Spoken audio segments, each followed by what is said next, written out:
የኢትዮጵያ መንግስትና ህወሓት ለተጨማሪ ውጊያ እየተዘጋጁ መሆናቸው ተነገረ። ሰላም፣ ይህ ዴሊ ወሬ ነው። ለአሁን የመራረጥንላችሁን ወሬዎችን እነግራችኋለን። በቅድሚያም አጫጭሮቹን። ግብጽ ኢትዮጵያ በአባይ ወንዝ ላይ ተጨማሪ ግድቦችን እንድትገነባ አልፈቅድም ስትል አስጠነቀቀች። የአዲስ ስታንዳርድ ዋና አዘጋጅ እገታ፣ ድብደባና እስር እንደደረሰበት አስታወቀ። የፑንትላንድ ኃይሎች የፌዴራል መንግስቱን የጦር ካምፕ መቆጣጠራቸውን ገለጹ። እነዚህንና ሌሎች ወሬዎችን በዝርዝር እናስደምጣችኋለን። ቻናላችንን ሰብስክራይብ፣ ላይክ እና ሼር እያደረጋችሁ አብራችሁን ዝለቁ። የኢትዮጵያ መንግስትና ህወሓት ለተጨማሪ ውጊያ እየተዘጋጁ መሆናቸው ተነገረ።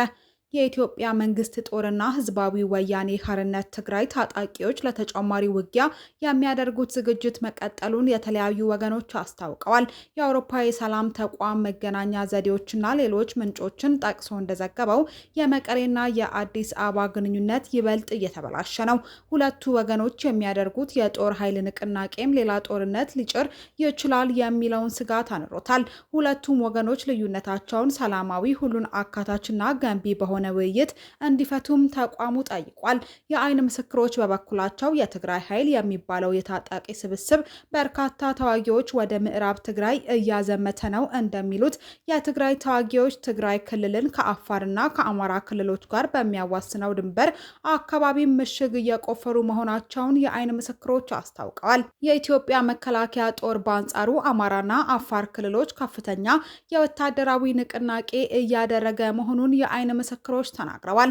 ከአፋር ክልል በደረሰ መረጃ መሰረትም በክልሉ የዞን 4 የተለያዩ ወረዳዎችና ቀበሌዎች ተጨማሪ ወታደሮች ሰፍረውባቸዋል።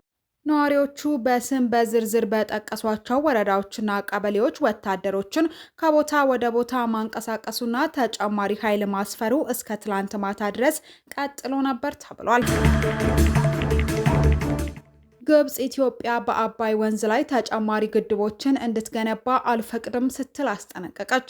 ግብጽ ኢትዮጵያ በአባይ ወንዝ ላይ ተጨማሪ የውሃ ግድቦችን እንድትገነባ በፍጹም የማትፈቅድ መሆኑን የሀገሪቱ የውሃና መስኖ ሚኒስትር ሃኒ ሴውላም አስታውቀዋል። ሚኒስትሩ ይፋዊ መግለጫ የሰጡት ኢትዮጵያ በወንዙ ላይ ተጨማሪ የሃይድሮ ኤሌክትሪክ ማመንጫ ፕሮጀክቶችን ልትገነባ ነው መባሉን ተከትሎ ካይሮ በውሃ ደህንነቷ ላይ ያደገባትን ስጋት በድጋሚ ባንጸባረቀችበት ወቅት ነው።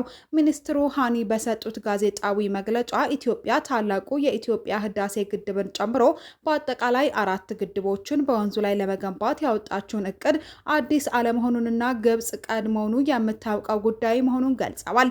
ሆኖም የግብጽ መንግስት እነዚህ ተጨማሪ ፕሮጀክቶች ወደፊት እንዲገፉና እንዲተገበሩ ይፈቅዳል ወይ? መልሱ አይሆንም ነው ሲሉ ካይሮ የተፋሰሱን የታችኛው ሀገራት መብት የማይጠብቅና ህጋዊ አሰሪ ውል የሌለውን ማንኛውንም ተቋም አጥብቃ የምትቃወም መሆኑን አረጋግጠዋል ነው የተባለው። በሌላ በኩል ሚኒስትሩ ወቅታዊውን የአባይ ወንዝ የውሃ ፍሰት አስመልክተው በሰጡት ማብራሪያ እስከ ነሐሴ ወር መጀመሪያ ድረስ ከኢትዮጵያ ከፍተኛ ቦታዎች ወደ ግብጽ የሚፈሰው የውሃ መጠን ከመደበኛው ወቅታዊ አማካይ መጠን ጋር በጥቂቱ ዝቅተኛ መሆኑንም ተናግረዋል። ሆኖም በኢትዮጵያ ደጋማ ቦታዎች ያለው የዝናብ ወቅት ገና በጅምር ላይ ያለና እስከ ነሐሴና መስከረም ወራት ድረስ የሚቀጥል በመሆኑ ሁኔታው የከፋ ድርቅ መከሰቱን የሚያሳይ አይደለም ሲሉም አብራርተዋል። ግብጽ የሀገሪቱን የውሃ ደህንነት ለማስጠበቅ የአባይ ወንዝ የጎርፍ ሁኔታን፣ የዝናብ ስርጭትንና የውሃ ፍሰቱን በላቀ የሳተላይትና የሃይድሮሎጂ መረጃ መከታተያ ስርዓት በየዕለቱ እየተከታተለች መሆኗን ሚኒስትሩ አክለው ገልጸዋል።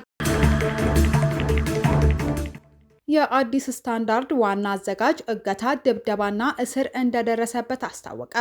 የአዲስ ስታንዳርድ ባለቤት ድራገን ፐብሊሺንግ ፒኤልሲ እንዳስታወቀው ዋና አዘጋጅ ዮናስ ከድር በመንግስት የስለላ ኃይላት ከመታገቱ በተጨማሪ ተደብድቧል፣ ተንገላቷል፣ ታስሯልም ብሏል። አዣንስ ፍራንስ ፕሬስ የኩባንያውን መግለጫ ጠቅሶ እንደዘገበው ዋና አዘጋጅ ዮናስ ከድር ከተፈጸመበት አካላዊ፣ መንፈሳዊ ጉዳት ሌላ ኩባንያውና ራሱ ዮናስ የሚገለገሉባቸው መሳሪያዎችም ተወስደዋል። ኩባንያው ከነበረበት ህንፃ እንዲወጣ መታዘዙንም አስታውቋል። ዮናስ ከድር ቅዳሜ ሐምሌ 25 ምሽት በደህንነት ሰዎች መታገቱን፣ አካላዊ ጥቃት እንደደረሰበትና 24 ሰዓታት ለሚጠጋ ጊዜ የተራዘመ ምርመራ እንደተካሄደበት መናገሩን ኩባንያ ኩባንያ አስታውቋል። ኩባንያው እንዳለው ዮናስ የሲቪል ልብስ የለበሱ 2 ሰዎች በኃይል እንደያዙት በጽሑፍ ገልጿል። በሌላ ወሬ የፑንትላንድ ኃይሎች ፌዴራል መንግስቱን የጦር ካምፕ መቆጣጠራቸውን ገለጹ። የሶማሊያ ከፊል ራስ ገዝ አስተዳደር በሆነችው ፑንትላንድና በፌዴራል መንግስቱ መካከል ያለው ውጥረት እንደገና ባንሰራራበት በዚህ ወቅት የፑንትላንድ ታጣቂ ኃይሎች ትላንት በጋልካዮ በሚገኘው የፌዴራል መንግስት ጦር ላይ ጥቃት ከሰነዘሩ በኋላ በቦሳሳ በሚገኘው በፌዴራል መንግስቱ ተቋማት የፑንትላንድ ደህንነት ኃይል የጦር ካምፕ መቆጣጠራቸውን ገልጸዋል። የፑንትላንድ ፕሬዝዳንት ሳይዳ አብዱላሂ ዳኒ ረቡዕ ዕለት በክልሉ መዲና ካሮዌ በሰጡት ጋዜጣዊ መግለጫ በጋልካይ የተካሄደው ጥቃት በፑንትላንድ መንግስት ላይ ተቃውሞ በሚያነሱ አካላት ላይ ግልጽ መልእክት ለማስተላለፍ ታስቦ የተካሄደና የታቀደ የደህንነት እርምጃ ነው ብለውታል። ረቡዕ ዕለት የተካሄደው ይህ ግጭት በከባድ መሳሪያዎች የታገዘ የተኩስ ልውውጥ እንደነበረበት የተገለጸ ሲሆን የሲቪሎችን መፈናቀልና የሰው ሕይወት ጉዳት ማድረሱም ተዘግቧል።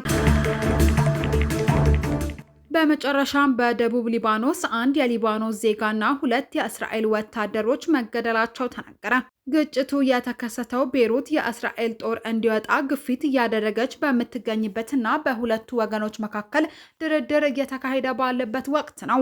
የእስራኤል የአየር ጥቃት በደቡብ ሊባኖስ ቲቢኒን በተባለች ከተማ የሚገኝ የመቃብር ስፍራ የጸሎት አዳራሽ ጣራ ላይ ያረፈ ሲሆን በዚህም አንድ ሰው ሲገደል 12 ሰዎች ቆስለዋል።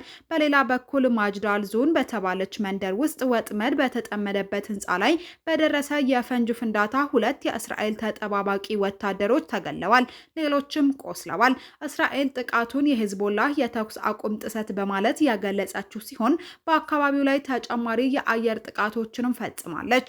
ይህ በእንዲህ እንዳለ በጣሊያን ዋና ከተማ ሮም የተጀመረው የሁለተኛ ቀን የሰላም ድርድር መጠናቀቁም ተገልጿል።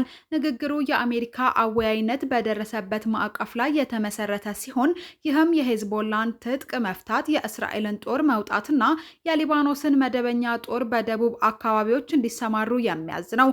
ሆኖም ሂዝቦላ ከእስራኤል ጋር ቀጥተኛ ድርድር እንደማያደርግና ትጥቁንም እንደማይፈታ በተደጋጋሚ አስታውቋል። ከዴሊ ወሬ ለአሁን የመራረጥንላችሁ ወሬዎች እነዚህ ነበሩ። ስለተከታተላችሁን ከልብ እናመሰግናለን። ቻናላችንን ሰብስክራይብ፣ ላይክ እና ሼር በማድረግ የቤቱ ቤተሰቦች እንድትሆኑ ጋበዝን። ሰናይ ጊዜ